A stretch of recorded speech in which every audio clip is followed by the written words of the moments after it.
पण एक गिलकं घेतलंय। आता ते व्यवस्थित गोल गोल करून आपल्याला पातळ लेयर मध्ये कापून घ्यायचे। या पद्धतीने गिलके आपण कट करून घेतले।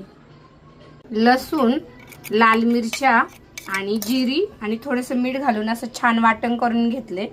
तर मी ते एकदम असं तयार करून ठेवले, म्हणजे छान मुरलं जातं। याच्यावर थोडंसं तेल घालून घ्यायचं।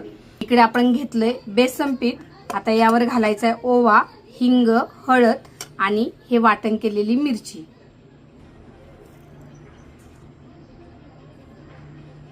आता हे सर्व छान मिक्स करून घ्या आणि आता याच्यामध्ये पाणी घाला।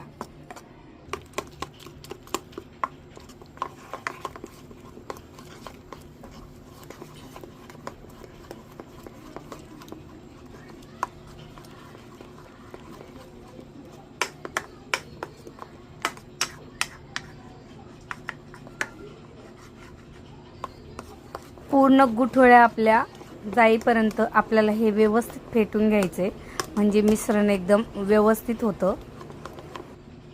एकीकडे तेल तापायला ठेवलं आणि एकीकडे गिलके आपण या मिश्रणामध्ये मिक्स करून घ्यायचे।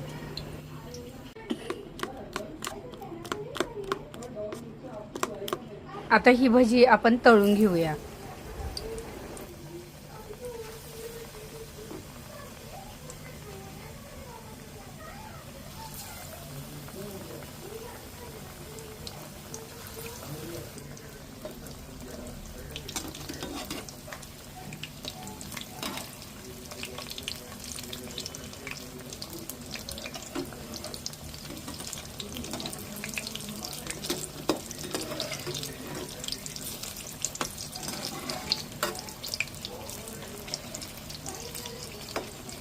अशा पद्धतीने स्वादिष्ट गिलक्यांची भजी आपली तयार झाली। तर मैत्रिणींनो, रेसिपी कशी वाटली नक्की सांगा।